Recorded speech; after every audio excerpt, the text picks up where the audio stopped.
High guys, welcome back to my channel. मी धनश्री शिंदे आणि हे माझं इंस्टाग्रामचं अकाउंट आहे. तुम्ही जाऊन याला फॉलो करू शकता. आणि आज आपण बघणार आहोत monsoon tips. So let's get started.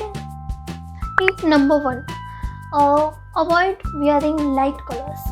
म्हणजे शक्यतो पावसाळ्यामध्ये तुम्ही white, sky blue, baby pink असे जे लाईट कलर्स आहेत ते त्या ह्याचे क्लोथ्स अवॉइड करा. कारण की काय होतं, समजा तुम्ही भिजला तर या कलर्सचे जे कपडे असतात ना ते ट्रान्सपरंट होतात भिजल्यामुळे.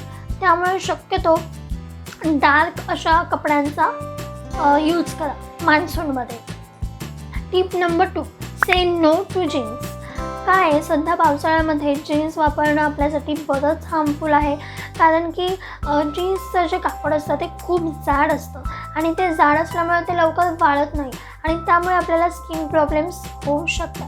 रेड रॅशेस हे सगळं त्या जीन्समुळे आपल्याला होऊ शकतं. कारण की एकतर जीन्स जी असते ती एकदम टाईट अशी असते आणि ती लवकर सुकत नाही, वेळ लागतो. ओली असल्यामुळे आपल्याला स्किन प्रॉब्लेम्स होऊ शकतात. त्यामुळे शक्यतो पावसाळ्यामध्ये जीन्स घालणं टाळा.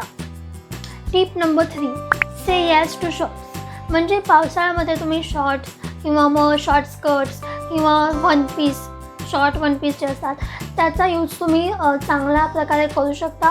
कारण की शक्यतो फुल लेंथपर्यंत घालण्यापेक्षा हाफ किंवा 3/4 जर का घातलं तर ते चांगलं. म्हणजे भिजणार पण नाही आणि आपल्याला कॅरी करायला पण खूप चांगलं. म्हणून शक्यतो पावसाळ्यामध्ये शॉर्ट्सचा वापर तुम्ही चांगल्या प्रकारे करू शकता.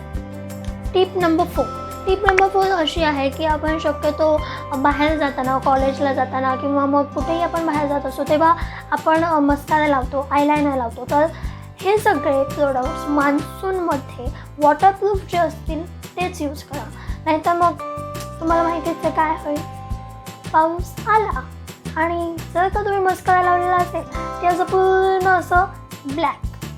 त्यापेक्षा वॉटरप्रूफ प्रोडक्ट्स जे असतील तेच यूज करा. Tip number 5, sandals.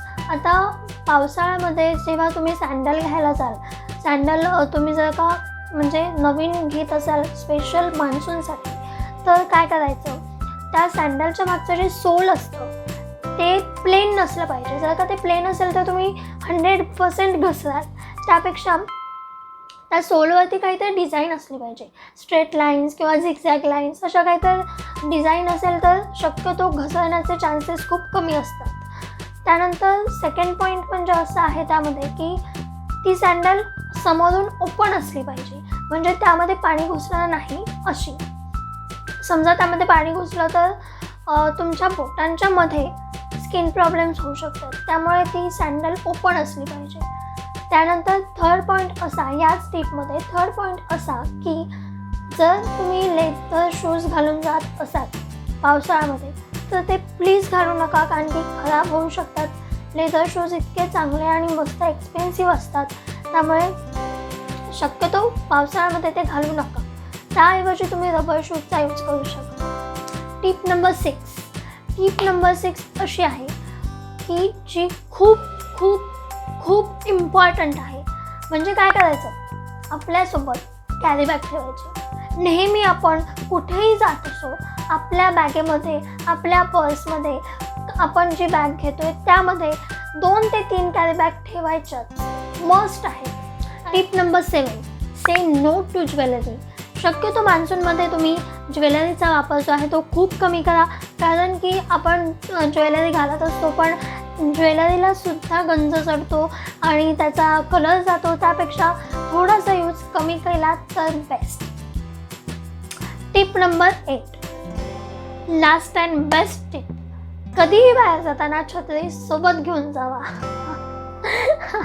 Okay, so इथे आपल्या 9 टिप्स ज्या आहेत त्या सगळ्या झालेल्या आहेत आणि तुम्ही ह्या टिप्स नक्की यूज करून बघा.